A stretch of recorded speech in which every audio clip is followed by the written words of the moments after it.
Anitha Pushpavanamkuppusamy Viha YouTube channel அன்பர்கள் அனைவருக்குமே அன்பான வணக்கம். நம்முடைய YouTube சேனல்ல தொடர்ந்து பல செய்திகளை பார்த்துக்கிட்டு வரோம். இன்றைக்கு இந்த பதிவில் ஐப்பசி மாத பௌர்ணமி அன்று சிவபெருமானுக்கு அன்னாபிஷேகம் ஏன் செய்ய வேண்டும், யார் செய்ய வேண்டும், அன்னாபிஷேகம் செய்வதனால் ஏற்படக்கூடிய நன்மைகள் என்ன என்பது போன்ற தகவல்களை பார்க்க போறோம்.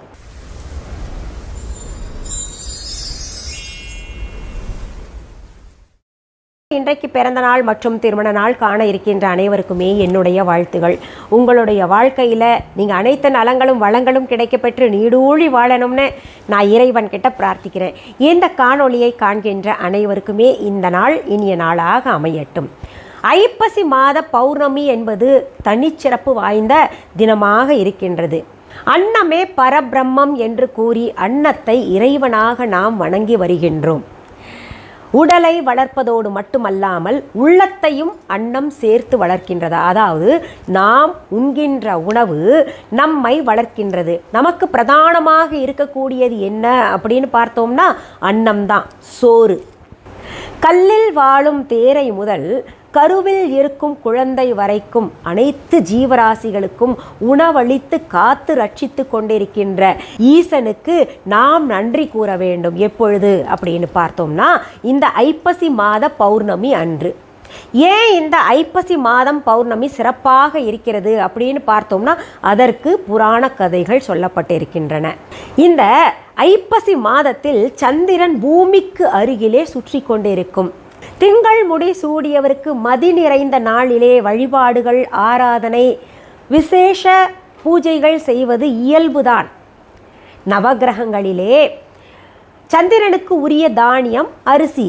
அந்த அரிசியை கொண்டு சோறாக்கி நம்ம ஈசனுக்கு வழிபடுவது சிறப்பு. இது மட்டும்தான் காரணமாக இருக்குமா அப்படின்னு கேட்டிங்கன்னா கிடையாது. சிவபெருமான் நிறைய திருவிளையாடல்கள் நிகழ்த்தியிருக்கின்றார். அதுபோல இந்த அன்னாபிஷேகத்திற்கு பின்பும் ஒரு புராண கதை இருக்கு. பிரம்மனுடைய அகந்தையை அழிப்பதற்காக சிவபெருமான் பிரம்மனுடைய ஒரு தலையை கொய்து விடுகின்றார். அதனால சிவபெருமானுக்கு பிரம்மஹத்தி தோஷம் ஏற்பட்டு விடுகிறது. அந்த தலை கபாலமானது சிவபெருமானின் கையிலேயே ஒட்டி கொள்கிறது. சிவபெருமான் தன் நிலையை மறக்கின்றார். அப்பொழுது அவருக்கு என்ன சாபம் கிடைக்குதுன்னா, அவருடைய கையில் ஒட்டி கொண்டிருக்கின்ற அந்த கபாலத்தில் யாரெல்லாம் அன்னமிடுகிறார்களோ அது அந்த கபாலமே சாப்பிட்டு விடும். எப்பொழுது அந்த கபாலம் நிறைய அன்னம் நிறைந்திருக்கிறதோ அப்பொழுது சாபம் நீங்க பெறுவார் என்கின்ற சாபத்தை பெறுகின்றார். சிவபெருமானுக்கு அந்த கபாலம் பிக்ஷை பாத்திரமாகவே மாறிவிடுகிறது. அந்த பிக்ஷை பாத்திரத்திலே யார் அன்னமிட்டாலும் அந்த கபாலம் சாப்பிட்டு விடுகிறது. அப்போ சிவபெருமான் காடு மேடுகளில் திரிந்து காசிக்கு செல்கிறார். அங்கே அன்னபூரணி தேவி அதிலே அன்னத்தை போடுகிறார். அந்த கபாலம் அதை உண்ணவில்லை. கபாலம் முழுவதும் அந்த அன்னத்தால் நிரப்பப்படுகிறது. அப்போ என்ன, சாப விமோச்சனம் சிவபெருமானுக்கு கிடைச்சிருது. அந்த சாப விமோச்சனம் கிடைக்க பெற்ற நாள் தான் பார்த்தீங்கன்னா ஐப்பசி மாத பௌர்ணமி நாள். இந்த ஐப்பசி மாத பௌர்ணமி தினத்தன்று தான் சிவபெருமானுக்கு ஏற்பட்ட பிரம்மஹத்தி தோஷம் விலகுகிறது. அதனால தான் சிவபெருமானுக்கு அன்றைக்கு அன்னாபிஷேகம் செய்வாங்க. சிவபெருமான் அபிஷேக பிரியர். அவருக்கு 11 பொருள்கள் கொண்டு அபிஷேகம் செய்வாங்க. அதிலே மிகச்சிறப்பான அபிஷேகமாக கருதப்படுவது அன்னாபிஷேகம். இத்தகைய சிறப்பான அன்னாபிஷேகத்தை ஐப்பசி மாத பௌர்ணமி அன்று அனைத்து சிவாலயங்களிலும் செய்வாங்க. இப்படி சமைத்த சோறினால் அன்னாபிஷேகம் சிவபெருமானுக்கு செய்வது பல தாத்பரியங்களை நமக்கு சொல்கின்றது. அதாவது அன்னத்தை நாம் வீணாக்க கூடாது. அன்னத்தை இறைவனாகவே நினைத்து நாம் வழிபட வேண்டும்.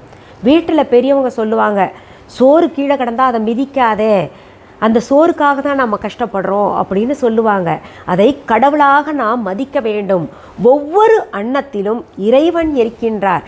இறைவன் நினைத்தால் தான் நமக்கு சாப்பாடு இருந்தால் கூட அது சாப்பிட முடியும். அதனால் அன்னத்தை வீணாக்கலாகாது. அது இறைவனாக நாம் பார்க்க வேண்டும். இன்னும் சொல்லணும்னா அன்னத்தின் தெய்வீகத்தன்மையை அனைத்து மக்களும் உணர வேண்டும் என்பதற்காகத்தான் ஐப்பசி மாத பௌர்ணமி அன்று இறைவனுக்கு, ஈசனுக்கு அன்னாபிஷேகத்தை செய்வார்கள். சரி, இந்த அன்னாபிஷேகம் எப்படி செய்வார்கள் அப்படின்னு பார்த்தோம்னா, அன்னத்தை அதாவது சோறை வடித்து ஆற வைப்பாங்க. அதற்கு பிறகு லிங்க திருமேனியில் அதையெல்லாம் பூசி மறைப்பார்கள். அதாவது லிங்கத்தையே சோறால் வைத்து மறைப்பார்கள். அதற்கு பிறகு பழங்களை வைத்து அலங்கரிப்பாங்க. அந்த நேரத்தில் யஜுர்வேதம், ருத்ரம், சமகம் போன்ற மந்திரங்களை படித்து கொண்டிருப்பார்கள். இதில் லிங்கத்தின் ஆவுடையிலும் வானத்தின் மீதும் சாத்தப்பட்ட அன்னத்தை கோயிலில் இருக்கக்கூடிய குளத்திலோ அல்லது ஆற்றிலோ கொண்டு போய் போட்டுருவாங்க. அங்கே வாழ்கின்ற நீர்வாழ் ஜீவராசிகள் இருக்கு இல்லையா, அது அனைத்துமே சாப்பிட வேண்டும் அப்படின்றதுக்காக.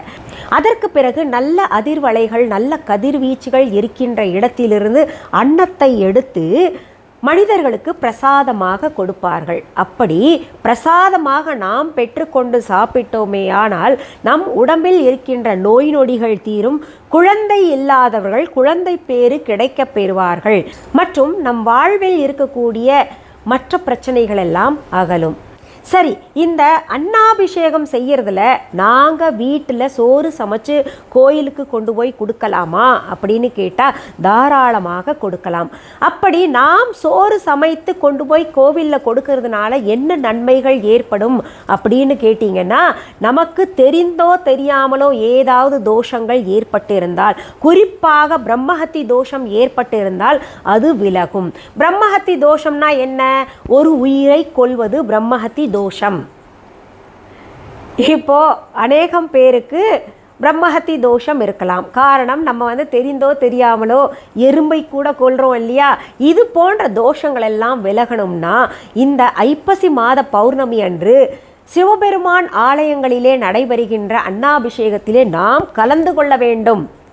இன்னொன்று, நம்மால் இயன்ற வரை சோறு சமைத்து கோவிலில் கொண்டு போய் கொடுக்கணும். இதற்கு முன்னதாகவே குருக்கள் கிட்ட போய் கேட்டு வந்துடணும், எப்படி சமைக்கணும், என்ன பண்ணணும், இது போன்ற செய்திகளை திரட்டி நீங்கள் சோறு சமைச்சு கொண்டு போய் கோவிலில் கொடுங்க. அன்னாபிஷேகம் பார்ப்பதே கோடி புண்ணியம். அந்த நேரத்தில் பாடப்படுகின்ற ருத்ரம், சமகம் போன்ற பாடல்களை நம்ம காதால கேட்டாலே நம்முடைய பாவங்கள் தொலையும். அதனால் பக்கத்தில் உள்ள சிவாலயங்களில் கலந்துக்க முடிஞ்சதுன்னா இந்த ஐப்பசி மாத பௌர்ணமி அன்னைக்கு போய் கலந்துக்கோங்க. சரி, வீட்டில் நாங்கள் சிவலிங்கம் வச்சுருக்கோங்க. வீட்டில் அன்னாபிஷேக வழிபாடு செய்யலாமா? அப்படி செய்யணும்னா எப்படி செய்யணும் அது சொல்லுங்க அப்படின்னு கேட்டிங்கன்னா, சிவலிங்கம் வைத்திருந்தீர்களே ஆனால் நம்ம சோறு சமைச்சு அதை ஆற வைத்து அதற்கு பிறகு அந்த லிங்கம் எல்லாம் மறைகின்ற வகையிலே சோறு அந்த லிங்கத்திலே பூச வேண்டும். அதற்கு பிறகு பழத்தாலே அலங்காரம் செய்யணும். லிங்கம்னா ரொம்ப பெருசாக வீட்டில் வச்சுருக்க போகிறது கிடையாது, குட்டி லிங்கமாக தான் இருக்கும். அதில் பார்த்திங்கன்னா பெரிய பெரிய பழங்கள் வைக்க முடியாது. அப்போ என்ன பண்ணும்? மாதுளை முத்துகள், காய்ந்த திராட்சை இதெல்லாம் வச்சு அலங்காரம் பண்ணிக்கோங்க. இப்படி சாத்தப்பட்ட இந்த அன்னத்தை எடுத்து மற்ற பெரிய அளவில் நம்ம சமைச்சிருப்போம் இல்லையா, இத்தினூண்டு அன்னம் தான் சின்ன லிங்கத்து மேலே வந்திருக்கும். அந்த அன்னத்தை எடுத்து எல்லாருக்கும் வீட்டில் இருக்கிறவங்களுக்கு கொடுக்க முடியாது. அதனால் என்ன பண்ணும், நம்ம வீட்டில் சோறு சமைச்சிருப்போம் இல்லையா, இதை எடுத்து அதில் கலந்து விட்டுட்டோம்னா முழு சோறுமே பிரசாதமாக மாறிவிடும். முழு சோறுலையும் பகவானுடைய நல்ல அதிர்வலைகள், கதிர்வீச்சுகள் எல்லாம் இறங்கி நமக்கு நன்மையை பயக்கும். அதனால் லிங்கத்தின் மீது எவ்வளவு முடியுமோ அவ்வளவு அன்னத்தை சாத்துங்க. லிங்கத்தின் மீது அன்னத்தை சாற்றுவதற்கு முன்பாக நீர், பால், இளநீர், மாப்பொடி, பஞ்சாமிர்தம் இது போன்ற பொருள்களை கொண்டு அபிஷேகம் செய்ய முடிஞ்சால் செஞ்சுக்கோங்க. இவை அனைத்துமே வச்சு எங்களால் அபிஷேகம் செய்ய முடியாது அப்படின்னு நினைக்கிறவங்க, பால் கட்டாயம் எல்லார் வீட்லேயும் இருக்கும், தண்ணீர் இருக்கும், சுத்தமான தண்ணீர், கங்காஜலம் இருந்துச்சுன்னா எடுத்துக்கோங்க, கோமியம் இருந்ததுன்னா எடுத்துக்கோங்க. இதில் எது இருக்கோ அதை வைத்து நிறைவாக நீங்கள் அபிஷேகம் செஞ்ச பின்னாடி நீங்கள் இந்த அன்னத்தை சாத்துங்க. சரி, இந்த பூஜை மேற்கொள்ளும் பொழுது நாம் விரதம் மேற்கொள்ளணுமா அப்படின்னு கேட்டிங்கன்னா, விரதம் கட்டாயம் மேற்கொள்ளணுன்றது அவசியம் கிடையாது. மேற்கொள்ளணும், எங்களுக்கு வேண்டுதல் இருக்குங்க அப்படின்னு நினைக்கிறவங்க விரதத்தை மேற்கொள்ளலாம். அப்படி மேற்கொள்கிறவர்கள் ஒரு வேளை உணவு உண்ணலாம். அந்த உணவும் பார்த்திங்கன்னா, நம்ம பகவானுக்கு அன்னத்தை சாத்துறோம் இல்லையா, அதை பிரசாதமாக எடுத்து சாப்பிட வேண்டும். அடுத்தது நாள் முழுக்கவே ஓம் நம சிவாய என்கின்ற மந்திரத்தை சொல்லிக்கிட்டே இருங்க. உங்களுடைய வேண்டுதல்கள் கட்டாயம் நிறைவேறும். ருத்ரம் சமக்கம் தெரிஞ்சா வாசிங்க, இல்லை காதால கேளுங்க. பக்கத்திலே இருக்கக்கூடிய சிவன் கோயிலுக்கு கட்டாயம் போயிட்டு வாங்க. இதில் அடுத்த கேள்வி எழும். இதில் ஆண்கள், பெண்கள், வயதானவர்கள், சிறு குழந்தைகள் இது போன்ற பூஜைகளை செய்யலாமா அப்படின்னு கேட்டிங்கன்னா, பூஜை என்பது அனைவருக்கும் பொதுவானது. ஆண் பெண் என்று பாகுபாடு பகவான் காமிக்கிறது கிடையாது. அதனால் யார் யாரெல்லாம் பூஜையை மேற்கொள்ள முடியுமோ அவர்கள் மேற்கொள்ளலாம். சரி, இந்த பூஜை எந்த நேரத்தில் செய்ய வேண்டும் அப்படின்னு பார்த்தீங்கன்னா, காலையிலேயே செஞ்சுருங்க. அப்படி இல்லைன்னா பிரதோஷ காலம், நித்திய பிரதோஷ காலம்னு ஒன்று சொல்லுவோம் இல்லையா, மாலை 4:30 மணியிலிருந்து பிரதோஷ காலம் தொடங்கும். அந்த நேரத்திலே நம்ம செய்து கொள்ளலாம். சரி, இத்தனை சொன்னீங்க. ஐப்பசி மாத பௌர்ணமி என்னைக்குங்க வருது அப்படின்னு கேட்டிங்கன்னா, வருகின்ற 20ஆம் தேதி வருது. அதாவது அக்டோபர் 20ஆம் தேதி 2021ஆம் ஆண்டுக்கான பதிவை நான் தந்துக்கிட்டு இருக்கிறேன். இதை நான் ஆங்கிலத்திலையும் சொல்லிடுறேன். 20/10/2021 அன்னைக்கு தான் ஐப்பசி மாத பௌர்ணமி. இந்த ஐப்பசி மாத பௌர்ணமி நாளிலே சிவபெருமானுக்கு அன்னாபிஷேகம் செய்வது அல்லது அன்னாபிஷேகம் செய்வதற்காக நாம் சோறு சமைத்து கொடுப்பது நம் வாழ்விலே நல்ல பலன்களை தரக்கூடியது. அதனால் இந்த ஐப்பசி மாத பௌர்ணமி தினத்தன்று கோவிலுக்கு போயிட்டு வாங்க, வீட்டிலேயும் ஈசனை வழிபடுங்க. சரி, இந்த பதிவு உங்களுக்கு பிடிச்சிருந்துச்சுன்னா உங்களுடைய ஃப்ரெண்ட்ஸ் ரிலேட்டிவ்ஸ்க்கு ஷேர் பண்ணுங்கள். புதிதாக என்னுடைய வீடியோவை பார்க்க வர்றவங்க சப்ஸ்கிரைப் பண்ணலைன்னா உடனே சப்ஸ்கிரைப் பண்ணிக்கோங்க. இன்னொன்று, நிறைய பேர் கமெண்ட்ஸில் சொல்கிறீங்க, தொடராக உங்களுடைய பதிவுகள் எங்களுக்கு வரமாட்டேங்குதே, நோட்டிஃபிகேஷன் கவனத்திற்கு வரலையே அப்படின்னு சொல்கிறவங்களுக்காக சொல்கிறேன். நீங்கள் சப்ஸ்கிரைப் பண்ணிவிட்டு பக்கத்தில் கோவில் மணி போன்ற பெல் ஐக்கான் பட்டன் ஒன்று இருக்கும், அதை தொட்டு அதுலேயும் ஆல் அப்படின்ற ஆப்ஷனை தொடுங்க. அப்போ தான் நான் பதிவிடுகின்ற பதிவுகள் அனைத்துமே உங்களுடைய கவனத்திற்கு வரும். சரி, வழக்கம் போல் இந்த பதிவை முடிப்பதற்கு முன்பாக நம்ம விஹா ஆன்லைன் பற்றி சொல்லுவேன். விஹா ஆன்லைன் என்பது புதிதாக பார்க்கக்கூடியவர்களுக்கு என்னன்னு தெரியாது இல்லையா, அதனால் சொல்கிறேன். விஹா ஆன்லைன் என்பது எங்களுடைய ஆன்லைன் ஷாப்.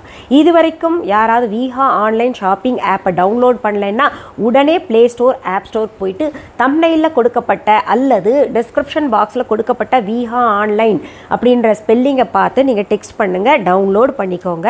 இது தவிர viha.online என்கின்ற இ-காமர்ஸ் வெப்சைட்டும் இருக்குது. அது கூகுளில் போய் அப்படி டெக்ஸ்ட் பண்ணிங்கனாலே உங்களுக்கு வெப்சைட் ஓப்பன் ஆயிரும். அதுலேயும் பார்த்து நீங்கள் ஆர்டர் ப்ளேஸ் பண்ணலாம். இன்னொன்று, விஹா ஆன்லைன் ஷாப்பிங் ஆப்கான லிங்க் நம்ம டிஸ்கிரிப்ஷன் பாக்ஸில் கொடுத்துருக்கேன், பார்த்துக்கோங்க. சரிங்க, உங்களுடைய பொருள்களை நாங்கள் நேரில் பார்த்து வாங்கணுன்னா என்ன பண்ணணும் அப்படின்னு கேட்டிங்கன்னா, சென்னை ராஜா அண்ணாமலைபுரத்தில் இருக்கக்கூடிய எங்களுடைய விஹா ஷாப்புக்கு வாங்க. அதற்கான அட்ரஸ், ஃபோன் நம்பர் அனைத்துமே viha.online இ-காமர்ஸ் வெப்சைட்லேயும் கொடுக்கப்பட்டிருக்கு, விஹா ஆன்லைன் ஷாப்பிங் ஆப்லேயும் தரப்பட்டிருக்கு. சரி, உங்களுடைய விஹா ஷாப்கான கிளைகள் வேறு எங்கேயாவது இருக்கா அப்படின்னு கேட்டிங்கன்னா வேறு எங்கேயுமே கிடையாது. என்னுடைய பெயர், புகைப்படம், வீடியோவை பயன்படுத்திக்கிட்டு அவங்களுடைய கடை தாங்க, அவங்களுடைய கடையில் இருக்கக்கூடிய பொருள்கள் தான் வாங்கிட்டு வந்து நாங்கள் கொடுத்துக்கிட்டு இருக்கோம் எங்கள் கடையில் வச்சு அப்படின்னு யாராவது சொன்னாங்கன்னா அது முற்றிலும் தவறான செய்தி. இந்த பதிவை முடிக்கிறதுக்கு முன்னாடி இன்னொன்று சொல்லிக்கிறேன். நிறைய பேர் கமெண்ட்ஸில் இதை பற்றி பதிவு கொடுங்க, இதை பற்றி பதிவு கொடுங்க அப்படின்னு கேட்டுக்கிட்டு இருக்கிறீங்க.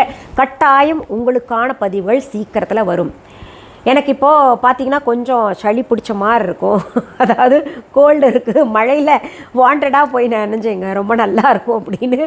அது தவிர பார்த்திங்கன்னா கொஞ்சம் இப்போ தான் கச்சேரி இல்லையே கொரோனா காலகட்டத்தில்னு அப்பப்போ சில்லுன்னு இருக்கிறது சாப்பிட்றேன்னு ரெண்டும் சேர்ந்ததுனால கொஞ்சம் சளி பிடிச்சி முகமே பும்முன்னு ஊதி இருக்கும். அதை பார்த்து என்னாச்சோ ஏதாச்சோன்னு நீங்கள் கவலைப்படாதீங்க, கமெண்ட்ஸ்லேயும் கேட்காதீங்க. சரி, மீண்டும் அடுத்த பதிவில் வேறு ஒரு நல்ல தலைப்போட உங்களை எல்லாம் சீக்கிரத்தில் சந்திக்கிறேன். அது வரைக்கும் நன்றி, வணக்கம்.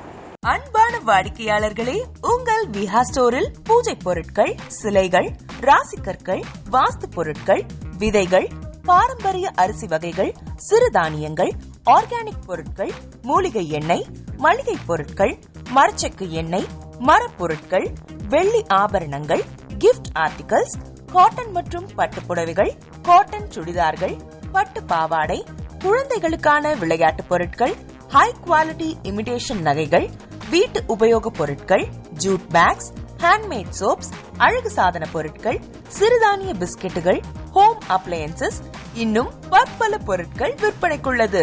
விஹா ப்ராடக்ட்களை நீங்கள் வாங்க விரும்பினால் அது எங்களுடைய viha.online வெப்சைட் மற்றும் சென்னை ராஜா அண்ணாமலைபுரத்தில் உள்ள எங்கள் விஹா ஸ்டோரில் மட்டுமே கிடைக்கும் என்பதை தெரிவித்துக் கொள்கிறோம். வேறு எந்த ஆன்லைன் வெப்சைட்களிலும் விஹா ப்ராடக்ட்கள் விற்பனைக்கு கிடையாது என்பதை நீங்கள் கவனத்தில் கொள்ள வேண்டும்.